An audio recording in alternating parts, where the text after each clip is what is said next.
Encounter news, अब लेंगे हर खबर की खबर।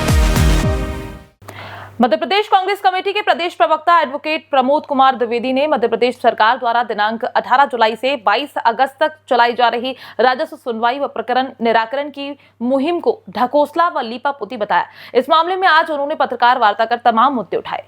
मध्य प्रदेश कांग्रेस कमेटी के प्रदेश प्रवक्ता एडवोकेट प्रमोद कुमार द्विवेदी ने पत्रकार वार्ता में सवाल उठाया कि नकली रजिस्ट्री या बिना आधार पर किए गए नामांतरण निरस्त क्यों नहीं किए जा रहे हैं और इन पर सुनवाई क्यों नहीं हो रही है। 2003 से सैकड़ों मामले ऐसे हैं कि अवैध ढंग से नामांतरण किए गए, मूल स्वामी उसके परिजन परेशान है परंतु नामांतरण निरस्त नहीं हो रहे। दोषी तहसीलदार, नायब तहसीलदार, पटवारी सजा क्यों नहीं पा रहे। सीलिंग भूमि कानून 2000 में समाप्त तो सही स्थिति स्पष्ट क्यों नहीं।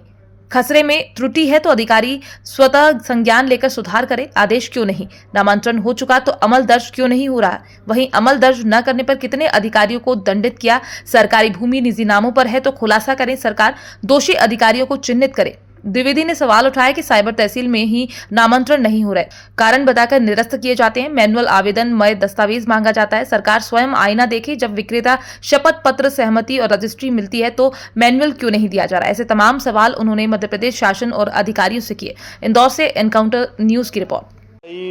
से 22 अगस्त तक एक पखवाड़ा चला रही है राजस्व निराकरण का। मेरा स्पष्ट आरोप है कि राजस्व निराकरण आखिर में लंबित क्यों रहे, और लंबित रहे तो दोषी अधिकारियों को आप दंडित क्यों नहीं कर रहे हैं। हजारों नामांतरण अवैध ढंग से हुए हैं, फर्जी रजिस्ट्रियों के माध्यम से भी नामांतरण हो गए हैं।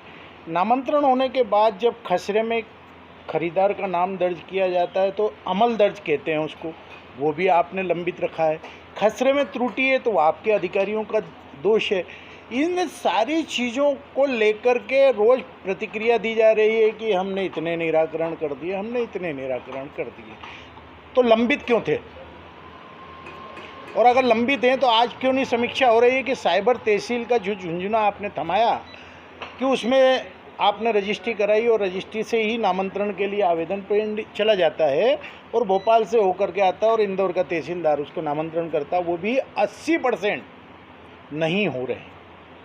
अब सबसे बड़ा आरोप तो मेरा यह है कि पंचायत राज अधिनियम में सीधे सीधे ग्राम पंचायत को अधिकार है कि वो अविवादित नामांतरण किसान का पंचायत में ही कर दे।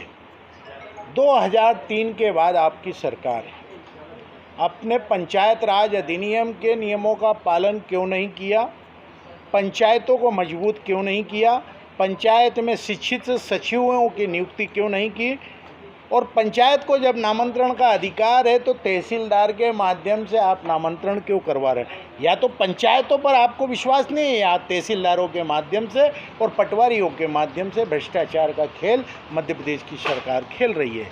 मेरा स्पष्ट आदेश है, या तो पंचायती राज को समाप्त कर दो, आप कह दो कि पंचायत राज की कल्पना समाप्त, पंचायत राज समाप्त, पंचायत को दिए गए अधिकार समाप्त, और ये अधिकार सारे के सारे तहसीलदारों को दिए जाते हैं। लोकायुक्त में पकड़ाता पटवारी है, जबकि पटवारी का काम नामांतरण करने का नहीं है, तहसीलदार का है। तो आप जिम्मेदार अधिकारी तक क्यों नहीं पहुंच रहे हैं। कुल मिलाकर के राजस्व पखवाड़ा कागजी खानापूर्ति है, और मैं कांग्रेस की ओर से स्पष्ट आरोप लगा रहा हूं कि मोहन यादव की सरकार ये बताए कि जब सुप्रीम कोर्ट ये स्पष्ट कह चुका है कि ग्राम न्यायालय की स्थापना की जाए, पंचायत राज का कानून स्थापित है, राजीव गांधी की सरकार लेके आई थी, मध्य प्रदेश में दिग्विजय सिंह जी के समय ये लागू हुआ था। पंचायतों के चुनाव हो रहे हैं, पंचायतों के चुनाव बंद कर दें, ग्राम पंचायतों को समाप्त कर दें, और सारे के सारे जो ढोंग और पाखंड का खेल है, हर हफ्ते नहीं हर दिन ये पखवाड़ा मनाए। एनकाउंटर न्यूज, अब लेंगे हर खबर की खबर।